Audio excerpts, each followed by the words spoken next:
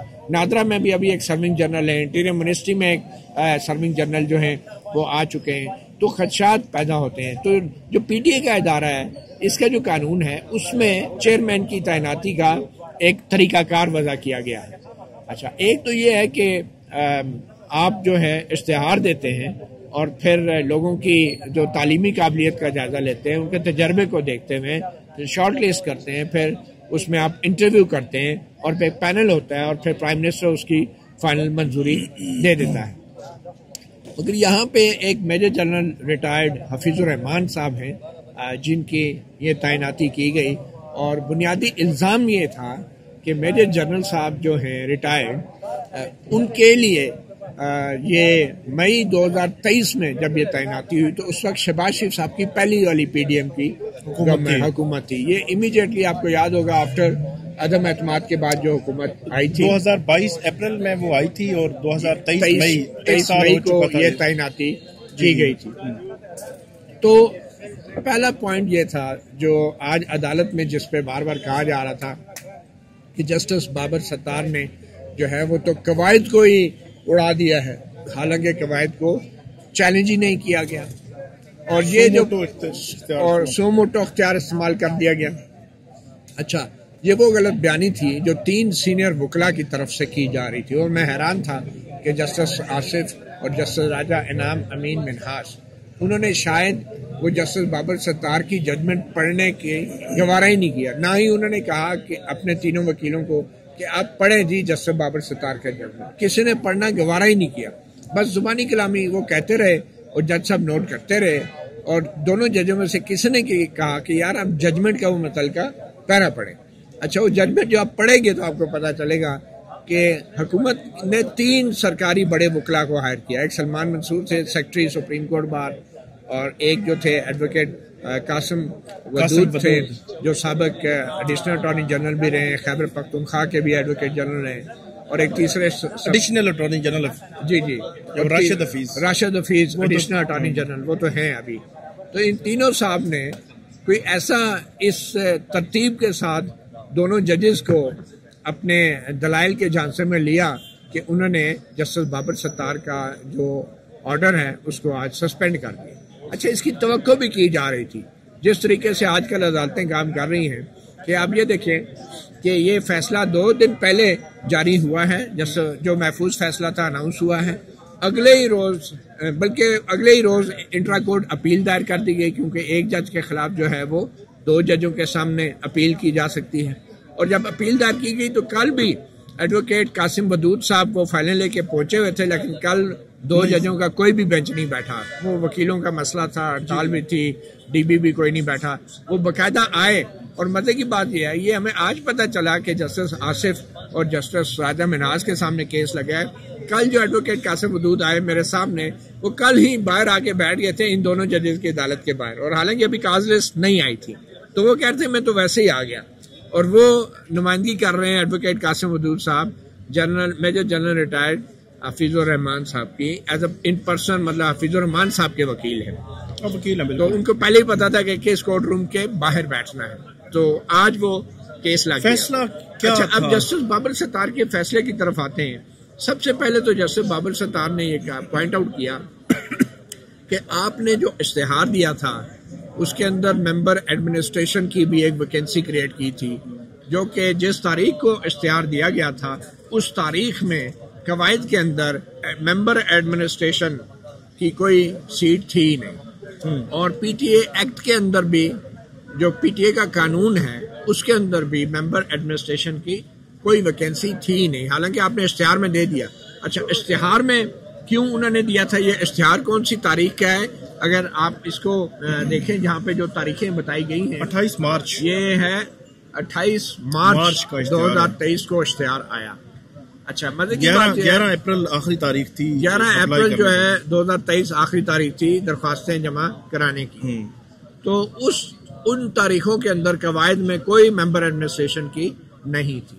جو اصل میں جو امینڈمنٹ ہوئی ہے اس میں ایک چیز کہ جو اس میں فیڈرل کیبنٹ تھی اس نے مارچ کی جو تاریخیں تھیں 17 تاریخ کو کیبنٹ نے ممبر ایڈمنسٹریشن کی ویکنسی کی منظوری کابینہ نے دی نا. کابینہ نے منظوری دی. لیکن قانون یہ کہتا ہے کہ کابینہ کی منظوری سے قواعد نہیں بنتے. کابینہ کی منظوری کے بعد جب نوٹیفیکیشن آتا ہے نا اس تاریخ کو قواعد بنتے ہیں. تو قواعد میں جو بھی ترمیم کی گئی تھی ممبر ایڈمنسٹریشن کی اسامی بنانے کے لیے وہ نوٹیفائی نہیں ہوئی تھی جب اشتہار چھپا تھا. جب اپلیکیشنز وصول کی گئی تھی اور جب اپلیکیشن وصول کرنے کی آخری تاریخ گزری تھی اس وقت تک ممبر ایڈمنسٹریشن کی کوئی پوسٹ نہیں تھی. اچھا اور ایک اور جو کابینہ کی منظوری سے چیزیں بدل گئی لیکن نوٹیفائی نہیں ہوئی وہ عمر کی حد تھی. عمر کی حد 57 سال تھی جی. اور کابینہ نے چیئرمین پی ٹی اے کے لیے اور کابینہ نے بغیر قواعد کو نوٹیفیکیشن کے جو انہوں نے منظوری تو دے دی کہ 61 سال کر دی جائے. 21 مارچ کو انہوں نے عمر کی حد 61 سال کر دی. اور میجر جنرل ریٹائرڈ حفیظ الرحمان صاحب کی عمر جو تھی وہ اس وقت 58 سال سے اوپر تھی تھوڑی. کیونکہ 57 سال کی حد تھی تو میجر جنرل صاحب اپلائی نہیں کر سکتے تھے. لیکن کیا ہوا قواعد میں تبدیلی نوٹیفائی نہیں ہوئی. اشتہار میں ڈال دیا گیا 61 سال عمر کی حد ہے اور ممبر ایڈمنسٹریشن کی پوسٹ بھی کریٹ کر دی گئی اور جنرل صاحب نے درخواست بھی ڈال دی. اور جس تاریخ کو مزے کی بات یہ ہے کہ جس تاریخ کو 3 نام پینل فائنل ہوئے جس میں میجر جنرل حفیظ صاحب کا نمبر میرٹ کے اوپر 3 نمبر پہ تھا اسی تاریخ کو نئے قواعد نوٹیفائی ہوئے.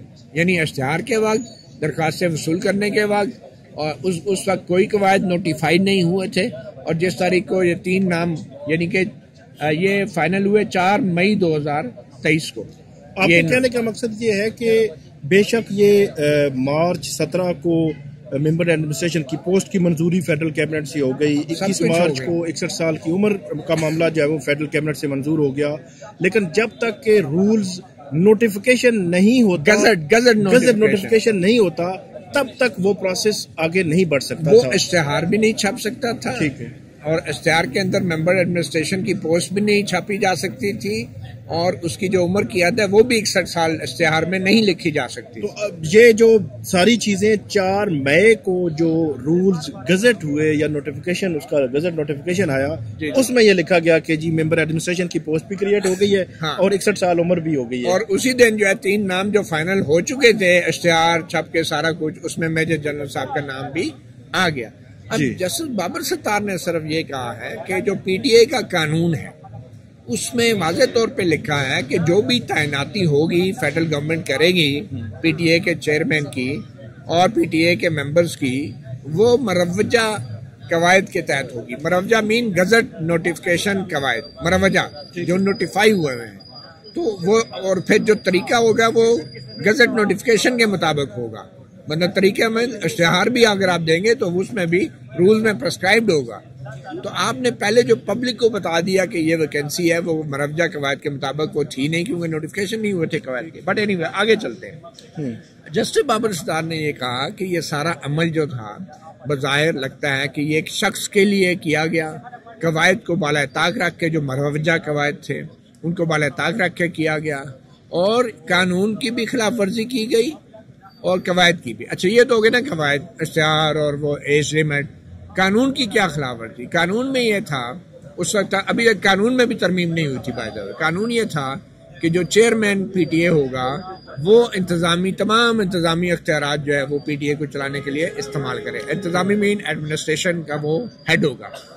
تو جب آپ نے بغیر قواعد کو نوٹیفائی کیے ایک ایڈمنسٹریشن ہیڈ چن لیا تو پھر جو پی ٹی اے کے ایکٹ میں لکھا ہوا ہے کہ جو ایڈمنسٹریشن ہیڈ ہے وہ چیئرمین ہوگا تو پھر تو وہ تضاد پیدا ہو گیا نا. تضاد ایسے پیدا ہو گیا کہ آپ نے تو اشتہار چیئرمین کا دیا وہ ممبر ایڈمنسٹریشن کا دیا تھا چیئرمین کا تو نہیں دیا تھا. تو ممبر ایڈمنسٹریشن اگر الگ ہوتا یا چیئرمین الگ ہوتا تو پھر تو آپس میں ان کی لڑائی ہو جاتی. تو پی ٹی اے کے ایکٹ میں آپ کو لکھنا چاہیے تھا کہ ممبر ایڈمنسٹریشن ہوگا، اس کے یہ اختیار ہوں گے اور چیئرمین پی ٹی اے کے یہ اختیار ہوں گے. تو پی ٹی اے کے ایکٹ میں بھی ترمیم نہیں کی گئی جب یہ سارا عمل کمپلیٹ کیا گیا. آگے جا کے بڑی دلچسپ بات یہ سامنے آئی ہے کہ جو کوالیفیکیشن تھی تعلیمی وہ جنرل صاحب کی، اس کے حوالے سے بھی بڑی باتیں آئی ہیں. مگر یہ تیسری چیز ہے، مطلب پہلے ممبر ایڈمنسٹریشن کی پوسٹ کریٹ ہوئی، دوسرا 61 سال ایج ہوئی، اور تیسری کوالیفیکیشن.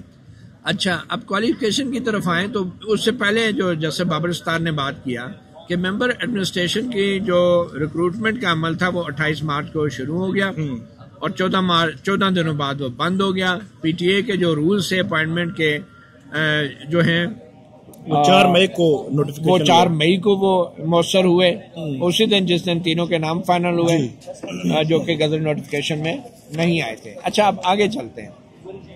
فیڈرل گورنمنٹ 17 ہیئرنگ ہوئی پی ٹی اے کے چیئرمین کو جب اپوائنٹمنٹ تعینات ہوئی تھی. آج تو وہ ایسے پورٹرے کر رہے تھے اسلام آباد ہائی کورٹ میں جیسے انہوں نے سنا ہی نہیں کیا، وہی تو ون سائیڈڈ فیصلہ دے دیا جناب. 17 ہیئرنگز ہوئی ہیں. تو ججمنٹ میں لکھا ہوا ہے، جیسے یہ پڑھی نہیں نا ججمنٹ، اسی لیے نہ ججوں نے پڑھنے کے لیے کہا، تو وہ ورنہ سسپینڈ کیسے کرتے اگر وہ سب کچھ پڑھ دیتے تو.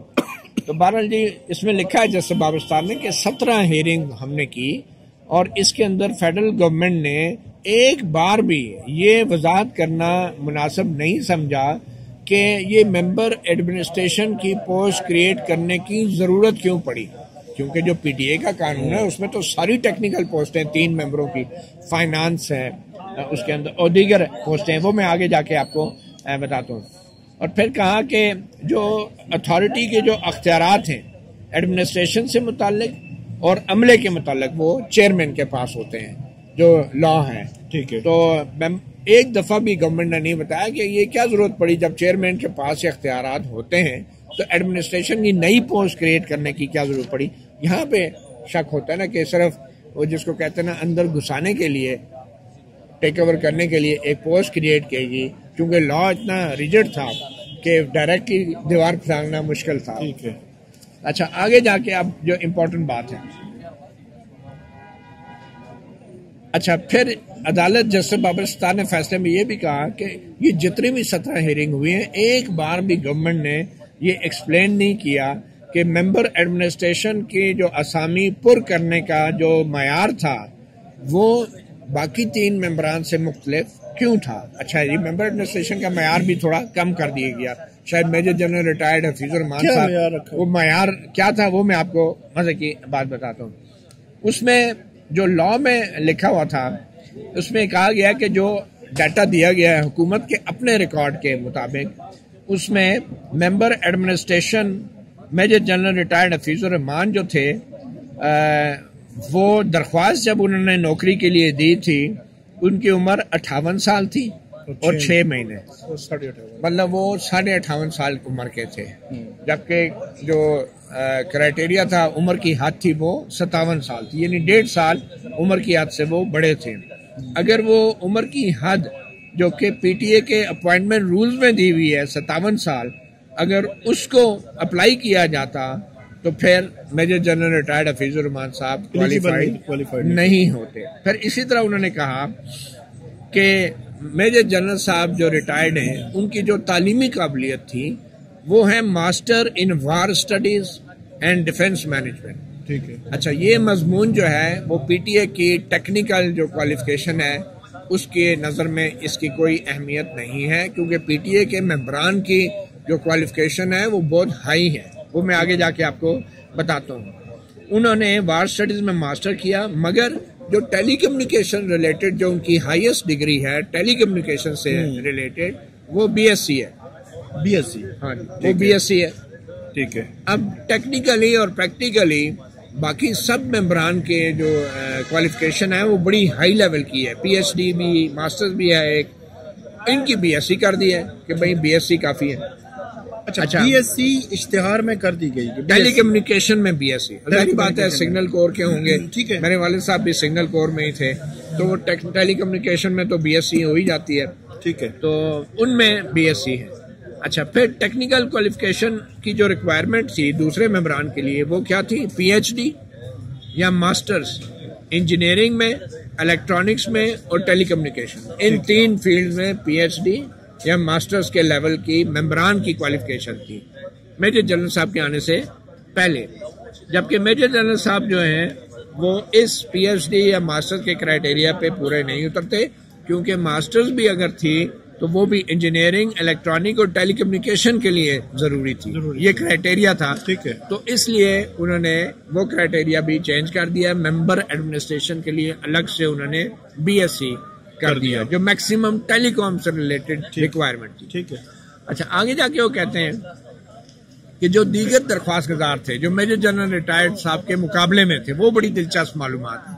اچھا، ان میں جو تھے ان کو نمبر دیے گئے، وہ جو 3 کا پینل سلیکٹ ہوا 4 مئی کو، ان کو جو نمبر دیے گئے اس میں محمد عامر ملک صاحب ہیں، وہ نمبر 1 پوزیشن پہ تھے، یہ کوئی پرائیویٹ سیکٹر سے تھے، اور ان کے کل نمبر جو دیے گئے وہ 408 تھے، 408، ٹھیک ہے۔ اور مسٹر مالک صاحب جو ہیں وہ پی ایچ ڈی تھے لنڈن اسکول آف اکنامکس سے، ایم بی اے تھے یونیورسٹی آف سدرن کوئنزلینڈ، اور ایم ایس تھے computer science and telecommunication engineering from Ensimag France, اور B S electrical engineering from NUST.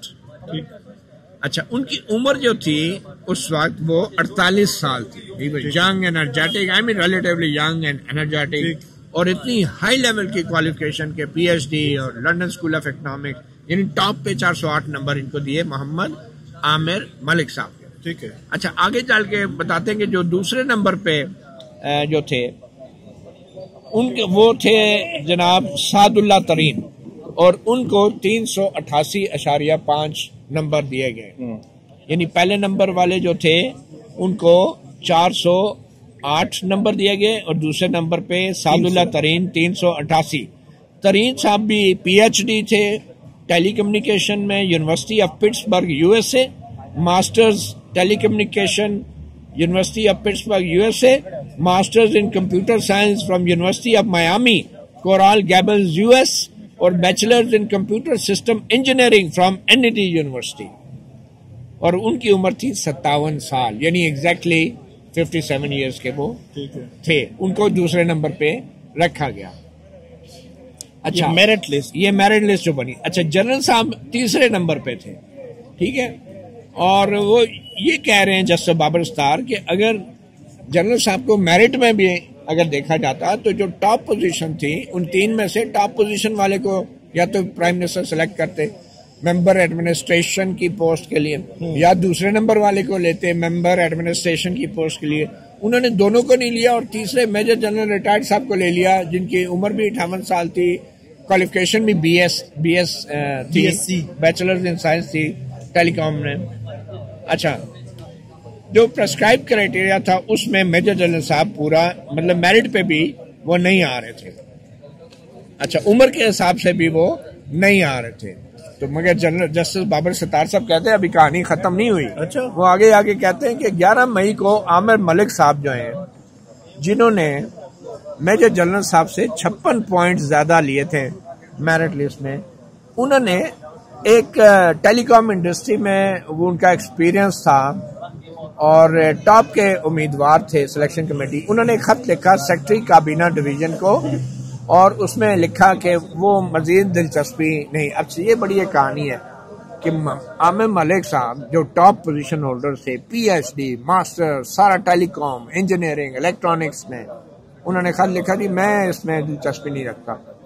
اچھا، یہ کون سی تاریخ کو انہوں نے لکھا؟ 11 مئی 2023۔ اس میں تھوڑی سی تفصیل بتا دوں کہ 28 مارچ کو اشتہار آتا ہے اور 11 اپریل سے تک جو ہے وہ اپلائی آپ نے کرنا ہے۔ اس کا مطلب یہ ہے کہ عامر ملک صاحب نے 11 اپریل سے پہلے اپلائی کر دیا، اس میں سارے documents each and everything دی، اس کے بعد ٹیسٹ انٹرویو بھی ہوا، سارا کچھ ہوتا رہا، پھر جو ہے وہ 4 مئی کو یہ جو معاملہ ہوا کہ نوٹیفیکیشن رولز نوٹیفائی ہوئے اور 3 نام بھی فائنل ہو گئے، 3 نام بھی فائنل ہو گئے۔ اس میں جب میجر جنرل صاحب کا نام آیا تو عامر ملک صاحب کے کان کھڑے ہو گئے، یہ کہاں سے آگے میجر جنرل، اور وہ ہے بھی بی ایس، وہ سمجھ گئے کہ اگر بی ایس ایجوکیشن والا جرنل پینل میں آ سکتا ہے تو پھر تو پی ایچ ڈی والوں کے ادھر کیا کام۔ دوسرا یہ پڑھے لکھے زیادہ، وہ بہت زیادہ پڑھے لکھے تھے تو ہو سکتا ہے وہ سمجھ گئے، انہیں کیا مجھ سے لڑائی نہیں ہوتی۔ وہ بھاگ گئے. انہوں نے کہا جی خط لکھ دیا کابینہ ڈویژن کے سیکرٹری کو میں نہیں کہ میں جی اس ریس میں بلکہ بڑے دھڑلے سے کہا وہاں پہ جو پی ٹی اے اور چیئرمین پی ٹی اے کے وکلا تھے, انہوں نے کہا جی دیکھیں جتنے لوگوں نے اپلائی کیا تھا اتنا شفاف کرائٹیریا تھا, کسی نے چیلنج نہیں کیا, کوئی ایک بندہ چیلنج کرنے نہیں آیا جی. ہمارے ساتھ تو جاتی ہو گئی ہے, کوئی پاگل تھا سر پھڑوانا. بڑے نہیں جس نے چیلنج کیا اس کے ساتھ کیا ہوا وہ ایک الگ داستان ہے. اچھا تو جسٹس بابر ستار لکھتے ہیں کہ ملک صاحب کا جو اچانک انہوں نے دلچسپی کھو دی, اور ان کی وجہ پتہ ہے انہوں نے کیا بتائی کہ میں جو ہوں اس وقت پرال ہے کوئی آڈیٹر جنرل ڈپارٹمنٹ کا کوئی محکمہ پرال کا, تو میں اس کا سی ای او ہوں تو اس لیے میں مصروف مطلب پرال کا محکمے کا سی ای او اور اتنی بڑی پوسٹ. اور یہ بات ان کو اپریل پورے مہینے میں یا مارچ کے اینڈ سے لے کر مطلب 35-40 دن پتہ ہی نہیں لگا, تو میں تو مصروف ہوں. لیکن جب 3 نام آئے اور اس میں جنرل صاحب کا نام آیا تو انہوں نے کہا میں ٹھیک ہوں جدھر ہوں, بس میں نہیں کہیں جا رہا. بہرحال جی 24 مئی کو میجر جنرل حفیظ الرحمان کو نوٹیفائی کر دیا گیا ممبر ایڈمنسٹریشن کابینہ ڈویژن کی طرف سے. آپ یہ دیکھیں کہ 4 مئی 2023 کو قواعد کا نوٹیفائی ہو گیا, چینج ہو گئے, 3 نام آ گئے جس میں جنرل صاحب بھی تھے, اور پھر 11 مئی کو عامر ملک صاحب نے خط لکھ دیا کہ میں تو کوئی انٹرسٹڈ نہیں ہوں, اور 24 مئی کو جنرل صاحب کو ممبر ایڈمنسٹریشن نوٹیفائی کر دیا گیا. اچھا پھر جج صاحب لکھتے ہیں جسٹس بابر ستار کے بار بار کہنے کے باوجود حکومت کی طرف سے کوئی بھی ایسی سمری وزیر اعظم کو بھیجی گئی وہ عدالت میں نہیں پیش کی گئی کہ جس میں یہ وضاحت کی جاتی کہ میجر جنرل ریٹائرڈ حفیظ الرحمان صاحب کم از کم ان 3 امیدواروں میں سے کہاں سے بہترین قرار پائے. مطلب جو اوپر والوں کو چھوڑ کے آپ نے تیسرے نمبر والے بی ایس ڈگری والے کو رکھ لیا, یہ کہاں سے آ گئے. اور پھر عامر ملک صاحب نے اگر وہ دلچسپی چھوڑ بھی دی تھی اور وہ وڈرا بھی کر گئے تو دوسرے نمبر پہ جو تھے وہ سعد اللہ ترین, ان کو کیوں نہیں حکومت نے کنسیڈر کیا, حالانکہ سعد اللہ ترین کے بھی 37 زیادہ پوائنٹس تھے جنرل صاحب سے, 37 پوائنٹ, لیکن ان کو بھی نہیں رکھا. تو جسٹس بابر صاحب لکھ لیں کہ کوئی حکومت نے اس کی ایکسپلینیشن نہیں دی کہ ان 2 کو چھوڑ کے نیچے والے کو کیوں لے لیا, بی ایس کو. اچھا پھر وہ کہتے ہیں کہ ریکارڈ پہ کوئی ایسی چیز نہیں ہے, اور یہ فیصلہ جو کیا گیا اس کو ہم کیسے منصفانہ کہہ سکتے ہیں, مناسب کہہ سکتے ہیں, اور جو فیڈرل گورنمنٹ نے ایکسرسائز کی ہے یہ بظاہر منصفانہ نہیں ہے. اچھا پھر جو 3 کینڈیڈیٹ ہوئے اس میں سے پی ٹی اے کا جو اپوائنٹمنٹ کے رولز تھے اس میں واضح طور پہ لکھا تھا کہ 2 طریقے سے chairman P T A appoint ہو سکتا ہے, یا کوئی بھی ممبر لیٹ سے ممبر ایڈمنسٹریشن لگا ہی دیا چلے, وہ بھی غلط تھا لیکن لگ گیا. تو کہتے ہیں 2 طریقے سے, ایک تو یہ اشتہار دے کے ڈائریکٹ ریکروٹمنٹ کرتے ہیں جو آپ پرائیویٹ سیکٹر سے اوپن مارکیٹ سے بندے اٹھاتے ہیں کوالیفائڈ ہائیلی. دوسرا یہ کہ جو ڈیپوٹیشن پہ آپ دوسرے محکموں میں جو کوالیفائڈ افسران ہوتے ہیں حکومت کے ان کو لے کر آتے ہیں ڈیپوٹیشن پہ. تو کہتے ہیں کہ جو اوپن مارکیٹ سے آپ اٹھاتے ہیں تو اوپن مارکیٹ سے جو سلیکشن کمیٹی ہے وہ 3 بندے نہیں سلیکٹ کرتی, وہ 1 بندہ سلیکٹ کرنا ہوتا ہے اس میں. تو یہاں پہ اوپن مارکیٹ سے اٹھاتے ہوئے آپ نے 3 بندوں کا پینل کیوں بنایا, اس میں تو آپ کو 1 ہی ریکمینڈ کرنا چاہیے تھا. قواعد میں لکھا ہے کہ اوپن مارکیٹ والوں کے پینل نہیں بنتا, ڈیپوٹیشن والوں کا 3 افسروں کا پینل بنتا ہے جس میں سے پرائم منسٹر کسی ایک افسر کو وہ سلیکٹ کر لیتے ہیں. تو کہتے ہیں یہ بھی خلاف ورزی ہے کہ جو آپ نے 1 بندہ سلیکٹ کرنے کی بجائے ان کو ڈیپوٹیشنز بنا دیا جو پرائیویٹ مارکیٹ سے آپ لے رہے تھے, یہ بھی ایک سنگین خلاف ورزی ہے.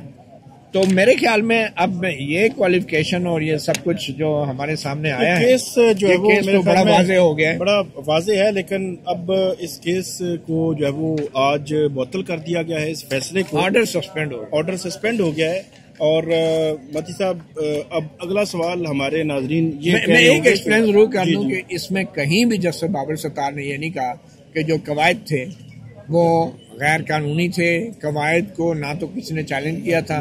بابر ستار صاحب یہ کہہ رہے ہیں کہ جو آپ نے قواعد بنائے وہ بعد میں بنے, اور جب آپ نے سارا عمل شروع کیا اس وقت یہ ترمیم قواعد میں نہیں ہوئی تھی. انہوں نے یہ نہیں کہا کہ کوئی غیر آئینی ہو گئی قواعد, اور یہ بھی بات کر رہے تھے یہ تینوں وکلا کہ جی اٹارنی جنرل کو نہیں سنا گیا. اٹارنی جنرل کو تب سنا جاتا ہے جب کسی قانون کو چیلنج کیا جاتا ہے, اور خاص طور پہ رول کو چیلنج کیا جاتا ہے. رول اس لیے نہیں چیلنج ہوئے کہ رول کو تو وہ مان رہے تھے لیکن کہہ رہے تھے کہ ان کا اطلاق جو ہے فلان تاریخ سے ہوگا, فلان سے نہیں ہوگا. تو اس میں کہیں بھی رول کو چیلنج ایسا نہیں کیا گیا. تو اس میں اب فیصلہ معطل ہو چکا ہے اور اگلا سوال یہ ہوگا کہ اگر اتنا مضبوط کیس ہے تو پھر تو یہ معاملہ آگے چلے گا. عمومی طور پر ایسے کیسز میں اور خاص طور پر 26ویں آئینی ترمیم کے آنے کے بعد تو ایسے کیسز کا حشر یہ ہوتا ہے کہ یہ آج ہم آپ کو بتا رہے ہیں، خبر دے رہے ہیں بلکہ، کہ یہ کیس اب بہت دور تک آپ کو کہیں لگتا ہوا نظر نہیں آئے گا. یہ کیس ایسے ہی فائل پڑی رہے گی.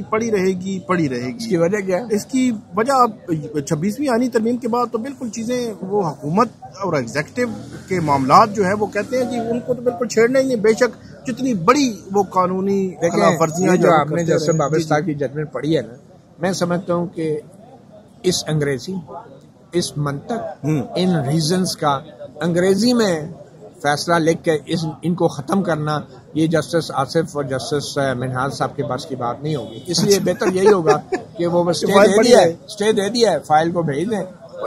جنرل صاحب بھی بائی دا وے اسٹے پہ ہی چلیں گے، کم از کم یہ پی ٹی اے والے جنرل صاحب جو ہیں وہ اسٹے پہ ہی چلیں گے، اور وہ عارضی طور پہ بحال ہوئے ہیں، مستقل طور پہ ابھی ان کے حق میں فیصلہ نہیں ہوا. کیس چلتا رہے گا. اس سے پہلے ہم نے دیکھا ڈی سی اسلام آباد کا کیس تھا، ان کو بحال کیا گیا، آج تک کیس نہیں لگا، 2 سال ہو گئے ہیں. تو اس لیے میں پرانی جو روایات ہیں ان کو مد نظر رکھ کر یہ آپ کو بتا رہا ہوں. بہرحال دیکھتے ہیں کہ اب اس کیس میں کیا فردر ہوگا. مزید بھی اپڈیٹس جو آتی جائیں گی آپ کے ساتھ ہم شیئر کرتے رہیں گے. ہمیں اجازت دیجیے. اللہ حافظ.